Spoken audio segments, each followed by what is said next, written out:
जाते हैं। लेकिन अगले दिन सास ने दोनों बहुओं को सबक सिखाने का फैसला किया। अगली शाम रसोई से बर्तन धोने की आवाज आती है। दीदी, अभी तो हम रसोई में गए भी नहीं, फिर ये बर्तन धोने की आवाज कहाँ से आ रही है?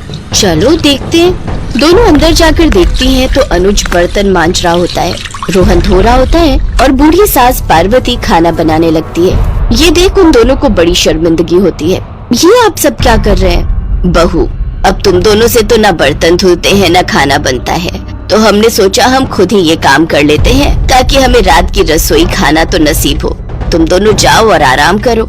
नहीं माँ जी, हमें माफ कर दीजिए, हमारी रहते आपको ये सब काम करना पड़ रहा है। हाँ माँ जी, हमसे भूल हो गई, हमें अपनी गलती का एहसास हो चुका है। अब से आपको कभी शिकायत का मौका नहीं देंगे।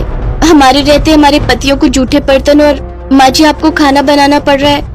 नहीं नहीं नहीं, आप सब बाहर जाइए, हम 1 घंटे में खाना बना कर लाते हैं। अच्छा ठीक है, तुम कहती हो तो रहने देते हैं। चलो बेटा। माँ और बेटे बाहर आकर खूब हंसते हैं और एक दूसरे को आंख मारकर कहते हैं मिशन सक्सेसफुल।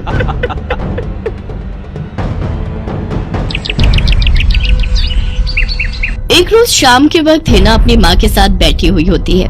तभी वो अपने फोन में अपनी माँ को एक लड़की की फोटो दिखाते हुए कहती है, माँ ये देखो, ये लड़की कितनी मॉडर्न एंड टॉल है, ये मेरे भैया के साथ एकदम फिट बैठेगी। तभी उस घर की बड़ी बहू मानसी वहाँ आती है। चलिए माँ जी, हिना दीदी खाना लग गया है।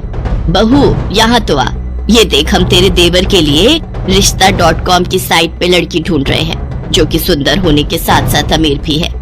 अब तेरे गरीब मायके वालों ने दहेज के नाम पर 1-2 चीज पकड़ा दी बस, इसलिए अब मैं अपनी छोटी बहू अमीर खानदान की लाऊंगी जो कि भर भर कर दहेज लाए। हाँ, वो अपनी बड़ी बहू को ताने दे ही रही थी कि तभी उसका छोटा बेटा हितांश एक मॉडर्न लड़की के साथ घर आता है।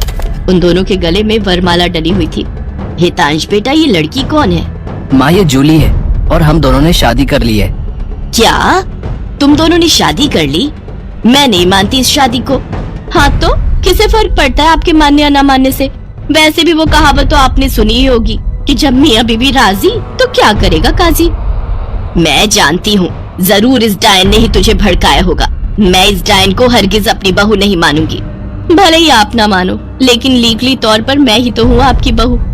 इसलिए अब जल्दी से जाइए और आरती की थाली लाकर मेरा गृह प्रवेश कीजिए। सास बेमन से अपनी नई बहू का स्वागत करती है। जूली हितांश के साथ अपने कमरे में चली जाती है।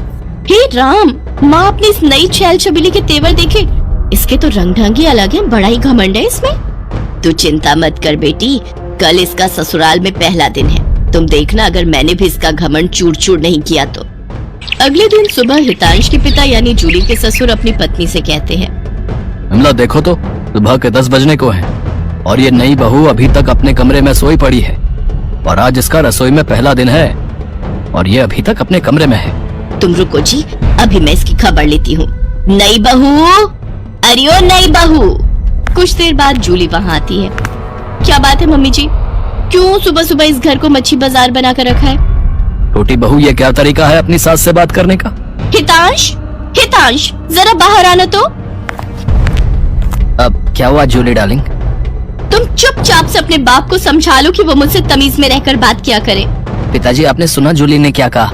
नालायक, इस दिन के लिए पैदा किया है क्या तुझे कि तू अपनी बीवी का जोरू का गुलाम बन जाए? बस आपसे ही सीखा है पिताजी। जूली की सास खाने की लिस्ट नई बहू के हाथ में देती है और कहती है, ये ले, ये तेरी पहली रसोई की लिस्ट है। आज तुझे ये सब खाना हम सब के लिए बनाना है और हाँ, उसके बाद किचन की साफ सफाई भी कर देना। सासू माँ, ना तो मैं खाना बनाऊंगी और ना ही सफाई करूंगी। बहू आई है घर में, कोई काम वाली बाई नहीं जो उसे आते ही काम बता दे। भले ही ससुराल में मेरा पहला दिन हो, लेकिन इस पहले दिन से अब आप लोगों की जिंदगी बदलने वाली है। तो मेरी प्यारी ननद जी, पहले तो आप इस घर की साफ सफाई करोगी और सासू माँ आप बनाएंगी खाना, और वो भी मेरी पसंद का। मैं ये सब नहीं करूंगी, समझी? देवरानी जी, ये सब क्या कह रही हैं आप? हम इस घर की बहू हैं और ससुराल वालों का ख्याल रखना हमारा फर्ज है। जेठानी जी, इन जैसे फर्जी लोगों के लिए काहे का फर्ज? इनके साथ तो यही होना चाहिए। बड़ी जुबान चलती है तेरी, मैं तो तुझे छत से धक्का ही दे दूंगी, फिर तू भूतनी बनकर भटकती रहना। और ये हो गई आपकी कही बातों की सारी रिकॉर्डिंग। अब अगर सासू माँ आप